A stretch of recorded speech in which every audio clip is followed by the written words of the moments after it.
मंगल मंगल करण वीतराग विज्ञान नमो ताहि जाते भगे अरहंतादि जो विद्यादि सागर सुधी जो विद्यादि सागर सुधी गुरु हैं हितैषी शुद्धात्म में निरत नित्य हितोपदेशी वे पाप ग्रीष्म ऋतु में जल है सयाने पूजूं उन्हें सतत केवल ज्ञान पाने पूजूं उन्हें सतत केवल ज्ञान पाने। बोले भगवान महावीर स्वामी की, आचार्य कुंद कुंद स्वामी की, आचार्य गुरुवर विद्यासागर मुनि महाराज की।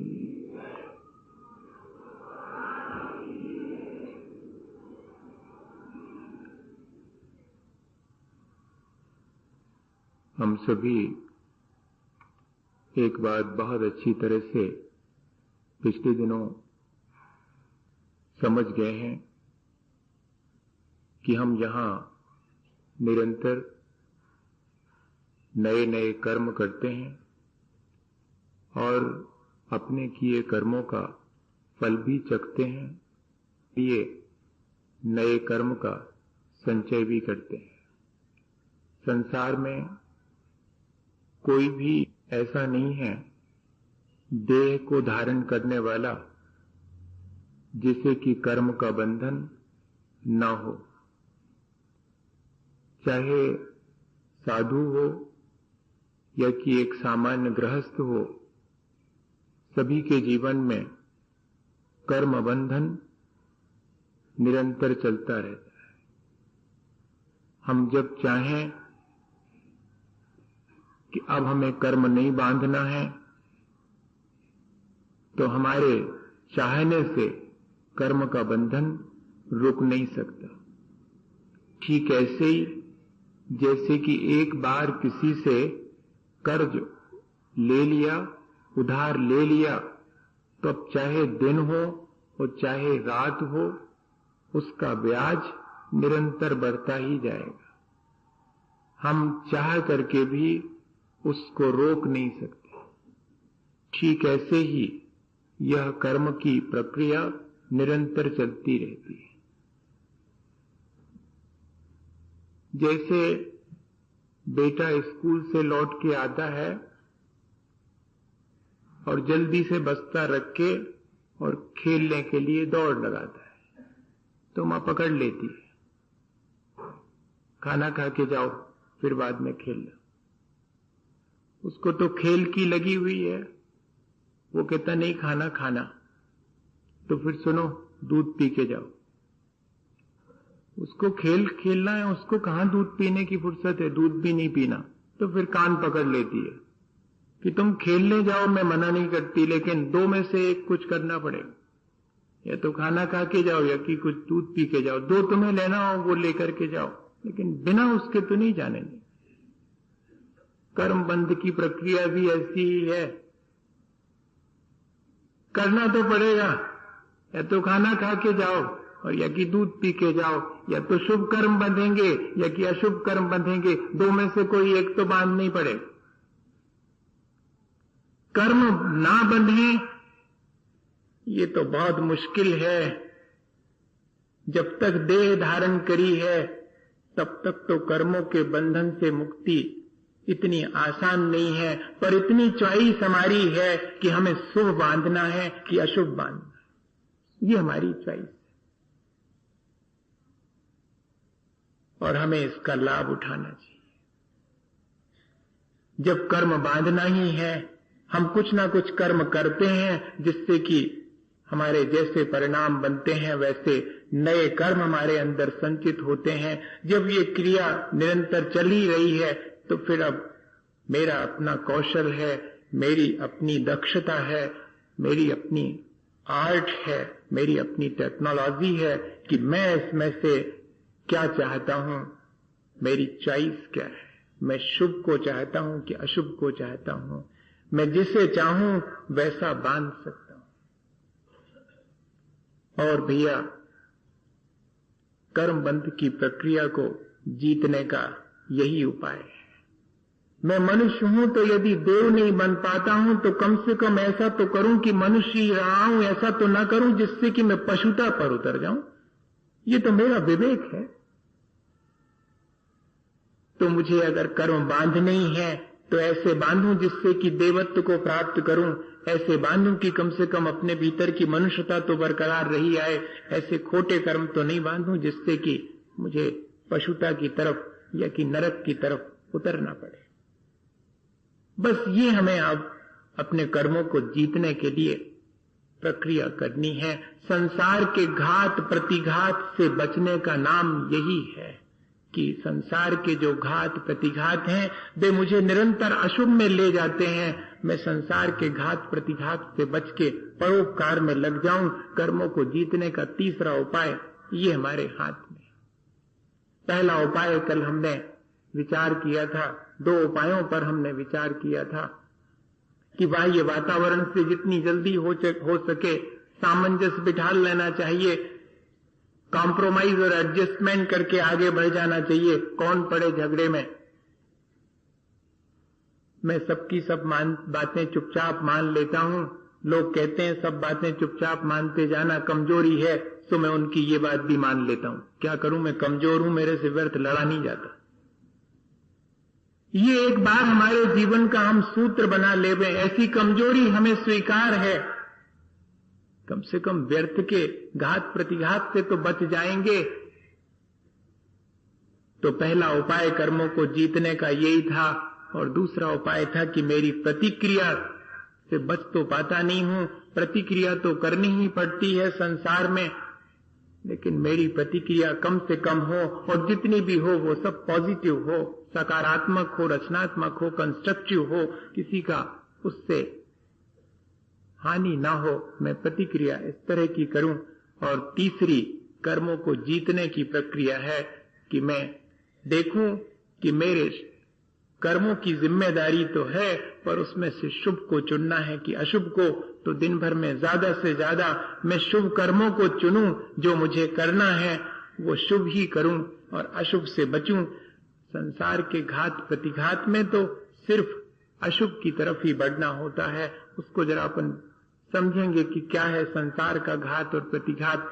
अभी पहले ये समझ लें कि मैं अपने कर्मों को कैसे शुभ करूं और कैसे अशुभ कर्मों से बचूं। जैसे ही अगर हम अशुभ कर्म से नहीं भी बच पा रहे हैं और यदि हम शुभ कर्म करना शुरू कर देते हैं तो अशुभ कर्मों का दबाव अपने आप कम होने लगता है और शुभ का डोमिनेट हो जाता है। अगर मुझे अपने शुभ कर्मों को बढ़ाना है तो फिर मैं जब भी विचार करूं तो दूसरे के हित का विचार करूं। ऐसा विचार न करूं जिससे कि बैर विरोध, कलह और असंतोष बढ़े। मैं अगर बोलूं तो ऐसी वाणी बोलूं जिससे कि दूसरे का और मेरा अहित ना हो, जिससे कि वातावरण में क्षोभ उत्पन्न ना हो। मैं अगर शरीर से कोई क्रिया करूं या कि जितने भी मुझे साधन मिले हैं अपने संसाधन दिन भर के उपयोग के, उन सब का ऐसा उपयोग करूं जिससे कि मेरे आसपास के परिवेश में और अव्यवस्था ना फैले, मिसमैनेज ना हो मेरे अपने शरीर से और मेरे अपने उपयोग में आने वाले साधनों से। क्या मैं इस तरह से अपने वर्तमान के कर्मों को एक दिशा दे सकता हूं? दे सकता हूं। अगर ध्यान में बना रहे तो फौरन हम अपने मन, वाणी और शरीर के द्वारा शुभ क्रियाओं को बढ़ावा दें।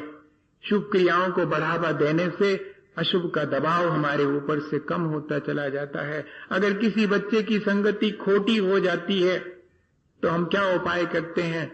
उस खोटी संगति से बचाने का उपाय नहीं करते, उसको कहीं ना कहीं किसी जगह और लगा देते हैं। बिगड़ रहा है, ब्याह कर दो, हो सकते समर जावे, बहू सुधार ले। क्या मतलब हुआ?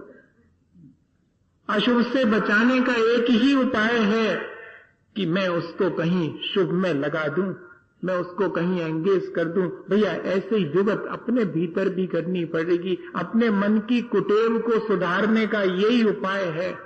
वो तो बार बार वहीं जाता है। आचार्य महाराज ने लिखा है कि इस मन की क्या कहें, इसकी चाल तो स्वान के समान है। कितनी बढ़िया बढ़िया चीजें खिलाओ, लेकिन आखिरी में जाके नाली का पानी पीता और गंदगी खाता है। इस मन की कुटेव है ये, इस मन की चाल है। ये हमेशा अशुभ के संस्कार से ग्रसित है, इसलिए अशुभ में जाता है। उपाय उसको बचाने का यही है। अब जंजीर से बांध के तो किसी को रखा जा सकता, लेकिन मन को तो नहीं जंजीर से बांध के रखा जा सकता। तो इसको बांधने का उपाय सिर्फ यही है कि मैं इसको शुभ कार्यों में लगाए रहूं। ये सारे जो भी अपन विभिन्न अवसर आते हैं, उन सब में जो धर्म ध्यान करने की शुरुआत करते हैं, उसका उद्देश्य क्या था? अपने कर्मों को जीतने का उद्देश्य ही था कि मैं जितना ज्यादा से ज्यादा शुभ कार्यों में लगा रहूंगा, उतने ही मैं अशुभ से बच गया। घंटे भर यहाँ बैठे हैं, संसार के प्रपंच से अपने आप बच गए। कहना नहीं पड़ा कि मैं 1 घंटे के लिए संसार छोड़ता हूं।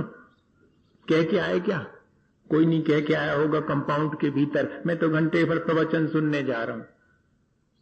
मैं प्रवचन सुन रहा हूं, इसका मतलब है कि मेरा संसार का प्रपंच छूट गया है। इसलिए सबसे अच्छा उपाय है कि अगर जब मुझे कर्म कर शुभ कार्य लगाऊं, आर के कार्य में लगाऊं, योगा कर्म सुकौशलम, कर्म की कुशलता ही ध्यान है, योग है, ऐसा लिखा हुआ। वो कर्म की कुशलता क्या है ये जरा समझ लें। जैसे भैया किसी की आंख ना हो तो क्या उसको देख करके हम अपनी आंख फोड़ लेते क्या? किसी के हाथ ना हो तो क्या अपना हाथ तोड़ लेते? किसी के पैर ना हो तो अपना पैर तोड़ लेते हैं? ऐसा तो कोई नहीं करता। तो फिर दूसरे को गुस्सा आता तो हम क्यों गुस्सा करते? अब आ गया समझ में? बड़ा कठिन है। इतना ही है। घात प्रतिघात से बचने का उपाय यही है कि मैं जरा सा तो विचार करूं कि जब मैं दूसरे की आंख फूटी देखकर अपनी नहीं फोड़ता हूं, तो दूसरे को गुस्सा करते देख करके गुस्सा क्यों करता हूं? दूसरे को गाली देते देख करके मैं भी क्यों गाली देने लगता हूं? इतनी छोटी सी चीज, इस अशुभ की प्रवृत्ति से बचने के लिए ऐसा विचार अनिवार्य है कि जैसे मैं दूसरे को कुएं में गिरते देखकर स्वयं नहीं गिरता हूं, मैं तो बच जाता हूं, ऐसे ही इस संसार में सभी जीव, वरना लोगों को ये लगता है कि अरे कुछ नहीं रखा इन बातों में, इसलिए कह रहा हूं ये चीज, कुछ नहीं रखा इन बातों में। दुनिया तो कर रही है, कौन अपन नहीं अकेले कर रहे, सब तो कर रहे, कौन ही झूठ बोल रहा हो। कर महाराज जीतती बातें कर रहे, सो कभी भी नहीं बोला झूठ। हाँ, ऐसा विचार आएगा मन में, कौन नहीं करता है, सब तो करते हैं। ये जो सब तो करते हैं इसकी तरफ देखना है तो फिर अपने हाथ से अपना पतन करना है, और सबकी तरफ ना देख करके और अपनी तरफ देखने की प्रक्रिया कि मैंने दिन भर में क्या कमाया, मैंने मनुष्य होने के लिए पहले कुछ कमाया होगा, सो आज मनुष्य हूं, आगे की मेरी तैयारी क्या है, या तो पशुता की तरफ जाऊं, या कि नरक में जाऊं, या कि देवत्व की तरफ ऊंचा उठूं। ये अगर हमारे मन में विचार आ जावे तो फिर हम आसानी से परोपकार या कि शुभ कार्यों में अपने मन को लगा सकते हैं।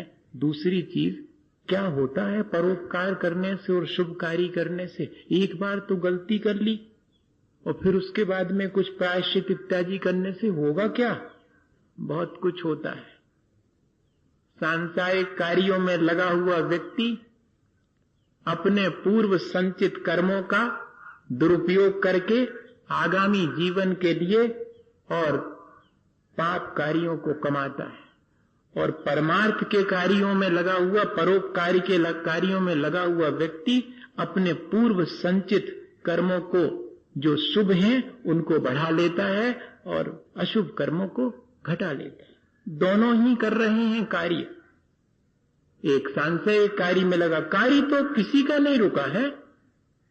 आप चाहे सांसारिक कार्य करें या कि पारमार्थिक कार्य करें, सांसारिक कार्य करने वाले को लगता जरूर है अपन को कि कितना ऐशो आराम है, सो ठीक है, आगे के लिए कर्म की स्थिति इतनी प्रबल बंधेगी और इतने समय तक के लिए बंधेगी कि अभी दिखाई नहीं पड़ेगी।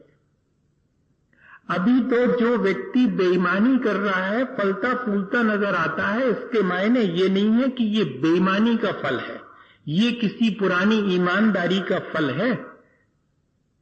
और होता क्या है, जब हम वर्तमान में बेईमानी करते हैं, अशुभ कर्म करते हैं, तो हमारे भीतर अशुभ कर्मों की ड्यूरेशन और पोटेंशियलिटी दोनों बढ़ जाती हैं, और जितनी ड्यूरेशन होगी उतने समय के बाद वो अपना फल देना शुरू करेगा। इसलिए अभी बांधे गए अशुभ कर्म तुरंत दिखाई नहीं पड़ते, बहुत देर के बाद आएंगे। और इतना ही नहीं, दूसरा काम ये होता है कि भीतर के जो शुभ कर्म हैं वे समय से पहले उदीरित होकर के उदय में आते हैं, सो भैया फलते फूलते दिखाई पड़ते हैं। वो कर रहा है बेईमानी।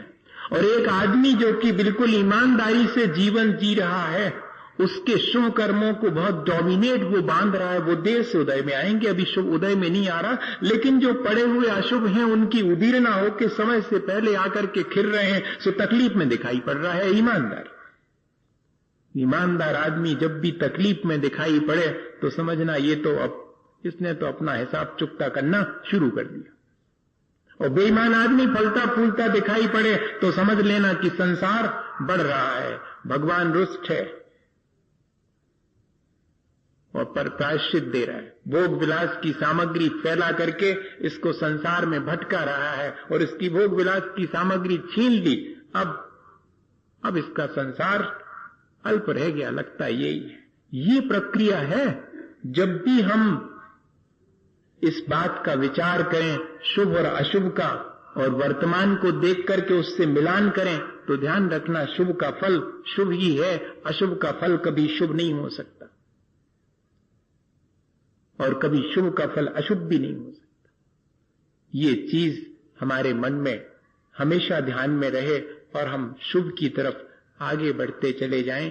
एक छोटा सा उदाहरण है, उससे शायद बात समझ में आए, और घात प्रतिघात की बात भी समझने के लिए एक छोटा सा उदाहरण अपन देखेंगे। और आज अपनी बात कर्मों को जीतने की इतनी हो जाएगी।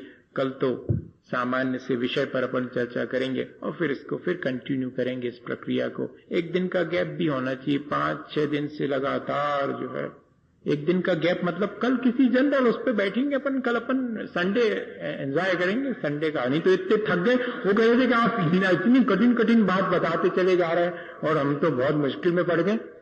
नहीं, आप थोड़ा सा एक दिन की अपन आज इतनी चीज और समझ लेवे। देखो अपन बैठे हैं, समझने के लिए बैठे हैं। मुझे सब कुछ समझ में आ गया हो ऐसा बिल्कुल मत मानना। मुझे भी उतना ही समझ में आया। समझ में जिसको आता है वो जब तक अपने जीवन में उसको नहीं कर लेवे तब तक उसकी वो समझदारी उसके किसी काम की नहीं है। सो अपन काहे के लिए बैठे हैं? समझ तो बहुत लोगों के पास है, अपन तो ये समझने के लिए बैठे हैं कि करें का कैसो कर लेवे जैसे अपनो काम हो जाए। बाकी पंडिताई अंडताई तो छोड़ो, बहुत लोगों के पास है, विद्वत्ता तो बहुत लोगों के पास। इसलिए ये मान करके कि मैं इतनी बातों में से क्या कर पाऊंगा, कितना मेरे जीवन में पॉसिबल है, बस वो शुरू करता हूं, आज ही से शुरू करता हूं, फिर अगले बार फिर देखेंगे। अभी इसी जीवन में थोड़ी मोक्ष होने वाला है, अगले बार करेंगे, फिर मेहनत करेंगे थोड़ी, तब होएगा। पर शुरुआत तो कर लें इस दृष्टि से।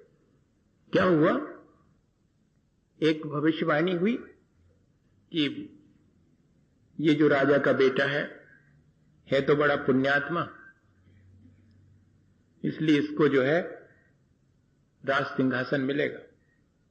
और दूसरा एक मंत्री का बेटा था, तो कहते कि ये इसकी भविष्य ऐसा है कि इसको सूली लगेगी। अब बताओ दोनों ने सुना, राजा के बेटे को आ गया अहंकार कि देखा मेरा पुण्य, और अब तो मैं राजा बनी जाऊंगा। और जनाब ने अपने सत्ता और संपत्ति का दुरुपयोग शुरू कर दिया। ऐशो आराम, जो कुछ भी हो सकती थी, बुरी आदतें, वे सब शुरू कर दी। अब तो राजा बनने गए, भविष्यवाणी हो गई राजा बनूंगा। और दूसरे मंत्री के पुत्र ने कहा कि सूली लगेगी, इसका मतलब ये है कि मैं कुछ ना कुछ गलत करूंगा, इसलिए अब मुझे गलत तो कुछ करनी ही नहीं, सावधानी बरतनी है। और वो फूंक के कदम रखने लगा और दूसरे जनाब लड़खड़ा के चलने लगे। ठीक समझ गए आप, बहुत जल्दी समझ जाते हैं, इतना सब समझते हैं। और स्थिति क्या हुई, वो दिन आ गया। दोनों ने कहा कि अभी तक तो हमारे जीवन में न इसको गद्दी मिली और न इसको सूली लगी, चल के देखते हैं, आज आखिरी दिन है। पूछते हैं जोशी महाराज से कि क्या है आपके ऐसे झूठे प्रेडिक्शंस, भविष्यवाणियां ऐसी झूठी करते हैं आप। तो चले दोनों, और जो राजा का पुत्र था उसको ठोकर लगी और नीचे गिरा, तो देखा कि उस पत्थर को हटाने पर वहां पर ढेर सारी असरफियां मिल गई। वो पॉकेट में रखी और आगे बढ़ गया। मंत्री का पुत्र भी पीछे पीछे जा रहा था, उसको बहुत जोर से एक कांटा लगा, निकाला तो खून निकलने लगा, पट्टी बांध ली, पहुंच गया वो भी जोशी के यहां पर। कहा कि आपकी सारी भविष्यवाणी झूठी निकली, ना इनको गद्दी मिली और ना मुझे सूली हुई। बोले सुनो, दोनों हुए हैं, रास्ते में बताओ क्या क्या हुआ इतने दिनों में। बोले कुछ नहीं, और दिनों में तो कुछ नहीं हुआ, आज ही आ रहे थे तो हमको 2-4-10 असरपियां मिली और इनको कांटा लग गया, हो गया काम। तुम्हारे अपने वर्तमान के दुष्कर्मों से मिलती हुई गद्दी थोड़े से सोने के सिक्कों में सीमित होकर रह गई और इसकी सूली अकेले कांटे में सिमट करके रह गई। ये ध्यान रखना कि जो कुछ भी हम संचित करके लाए हैं, हम अपने वर्तमान के शुभ और अशुभ से उसमें बहुत सारे चेंजेस करते रहते हैं। इसलिए जब भी कर्म करने का मन हो, शुभ करना। शुभ करने से हमारे अशुभ का दबाव घटता है, शुभ का प्रभाव बढ़ने लगता है। और अगर हम संचित करके तो शुभ लाए हैं, वर्तमान में अगर हम खोटे कर्म करेंगे तो अशुभ का प्रभाव घटेगा, शुभ का प्रभाव घटेगा और अशुभ का बढ़ने लगेगा। जीवन में ये देखने में आता। अब हमारी कुशलता क्या है? घात प्रतिघात से बचने की कुशलता इतनी ही है कि अगर कोई हमारे ऊपर घात करता है तो हम प्रतिघात ना करें या कि स्वाघात ना करें। हां, किसी ने मुझे गाली दी तो मैं उसे गाली देता हूं या मारता हूं, ये प्रतिघात है। और इतने ही नहीं, मैं गाली देके अपना मन खट्टा करता हूं, ये स्वाघात है। इसकी तरफ किसी का ध्यान नहीं आता। ये जो आत्मघात है वो निरंतर कर रहे हैं अपन। अगर देखें तो बड़ा कैसा लगेगा, एकदम प्राण अपने प्राण ले लेना, ये तो है ही आत्मघात। लेकिन अपनी जान को सांसत में डालना, अपने इंद्रिय और मन को तकलीफ पहुंचाना, अपने मन में संक्लेशित होना, संक्लेश का उपाय करना, ये भी तो अपना ही घात है। दूसरे के संक्लेश से अपने मन को संक्लेशित कर लेना बहुत कठिन प्रक्रिया है, बहुत कठिन, अत्यंत। ये सबसे ज्यादा प्रतिक्रिया तो हम एक बार पॉजिटिव कर लेंगे, लेकिन कोई हमारे ऊपर घात करे और हम प्रतिघात ना करें और बिल्कुल साइलेंट रह जाएं, भीतर कुछ भी ना हो, ऐसा बहुत मुश्किल। किसी ने गाली दी और हम प्रसन्न, अरे भारी ऊंची विद्या है ये, जिसको आ जाए। बाकी विद्याएं तो सबको आती होंगी, ये वाली विद्या जिसको आ जाए वो जीत गया, वो संसार से पार हो गया। और इसका एक उदाहरण कन्हैयालाल प्रभाकर मिश्र ने लिखा। ऐसा जीवन में एक सामान्य गृहस्थ के भी संभव हो सकता है। क्या मैं तो ऐसी चीजें पढ़ता रहता हूं और मुझे लगता है कि हम लोग कितनी बातें जानते हैं, लेकिन एक सामान्य व्यक्ति इस घात प्रतिघात की प्रक्रिया से कैसे अपने को बचा लेता है, उन्होंने लिखा उनके अपने जीवन की घटना कि मेरे एक अच्छे बहुत मित्र और इतने पक्के मित्र कि कोई सोच भी नहीं सकता कि दोनों में कभी आपस में कोई तकरार हो सकती है। लेकिन ऐसा हुआ कि मित्र की जीवन साथी नहीं रही और मित्र की एक ही बेटी, उसके ब्याह की चर्चा थी। जिम्मेदारी मित्र के नाते मेरी भी थी, तो मैंने अपने रिश्तेदार के बेटे से और उस बेटी के ब्याह की चर्चा चलाई और मामला कुछ खटाई में पड़ गया और हम दोनों के बीच में तकरार हो गई। घटना इतनी होता है जिंदगी में, इस तरह से बहुत होता है। और उन्होंने लिखा कि 4 लोग और जो तैयार ही खड़े थे, अगर 2 लोगों की दोस्ती हो तो ये ध्यान रखना कि 4 लोगों की आंख लगी हुई है।